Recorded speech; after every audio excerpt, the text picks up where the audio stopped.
வணக்கம் நண்பர்களே, மண்மணக்கும் சமையலை இன்றைக்கி நம்ம பார்க்க இருக்கிறதுங்க. சுவையாகவும் சூப்பராகவும் இருக்கக்கூடிய உடனடி மாங்காய் ஊறுகாய். அது தயாரிப்பது எப்படி, அதுக்கு என்னென்ன தேவை, எப்படி செய்யலாம்னு பார்க்கலாம் வாங்க. இதுக்கு ரொம்ப முக்கியமானது வெந்தயப்பொடி, கடுகு பொடி தாங்க ரொம்ப அவசியம்.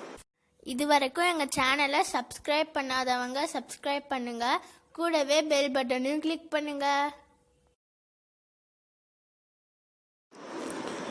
ஒரு ஸ்டவ்வை பற்ற வச்சுக்கலாங்க. அதில் கடாயை வச்சுக்கலாங்க. ஒரு 50 ml நல்லெண்ணெய் சேர்த்துக்கலாங்க. சிறிதளவு கடுகு சேர்த்துக்கலாங்க.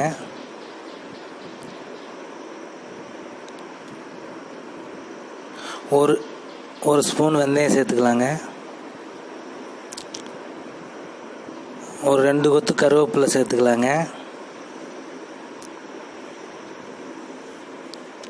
பெருங்காயத்தூள் கொஞ்சம் கூடுதலாகவே சேர்த்துக்கலாங்க.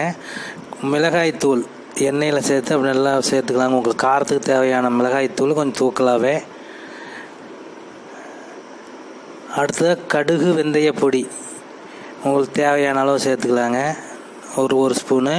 கொஞ்சமாக மஞ்சள் தூள் சேர்த்து நல்லா கலந்துக்கலாங்க. மிதமான தீயில் வச்சுக்கோங்க, கருகிற அளவுக்கு போதுங்க. இப்போ பாருங்கள், நம்ம மாங்காய் பொடுசாக கட் பண்ணி வச்சுருக்க விதையை நீக்கி அதையும் அதில் சேர்த்து கிளறிக்கலாங்க. புளிச்ச மாங்காய் இருந்தால் 1/4 கிலோவுக்கு உப்பு கொஞ்சம் ஒரு 50 கிராம் சேர்த்துக்குங்க. கொஞ்சம் இனிப்பு மாங்காயாக இருந்தீங்கன்னா ஒரு 30 கிராம் அளவுக்கு உப்பு சேர்த்துக்கலாங்க. சேர்த்து நல்லா மிக்ஸ் பண்ணுங்கள், தண்ணி சேர்த்துறாதீங்க, நல்லா வேக விடுங்க. இப்படியே நல்லா கலந்து வேக விடுங்க. உப்பு கொஞ்சம் தூக்கலாகவே இருந்துட்டால் தான் ஊறுகாய் சூப்பராக இருக்கும், கெடாதுங்க, ரொம்ப அருமையாக இருக்குங்க. உடனடி மாங்காய் ஊறுகாய் சூப்பராகவும் சுவையாகவும் இருக்குங்க.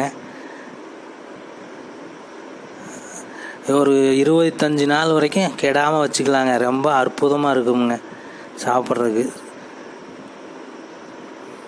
சூப்பராக இருக்குது பாருங்கள். அவ்வளோதாங்க. எண்ணெய் பிரிஞ்சு வர வரைக்கும் வேக விட்டு டைமெல்லாம் இல்லைங்க. எண்ணெய் பிரிஞ்சு வந்தால் இறக்கிடலாங்க. இந்த வீடியோ பிடிச்சிருந்தா சேனலை லைக் பண்ணுங்கள், ஷேர் பண்ணுங்கள், கமெண்ட் பண்ணுங்கள், சப்ஸ்கிரைப் பண்ணுங்கள், கூடவே பெல் பட்டனை அமுத்துங்கள். ரொம்ப சுவையாகவும் சூப்பராகவும் இருக்கக்கூடிய உடனடி மாங்காய் ஊறுகாய் ரொம்ப அற்புதமாக இருக்குங்க. யார் வேணாலும் சாப்பிட்லாங்க. சூப்பராக இருக்கும்.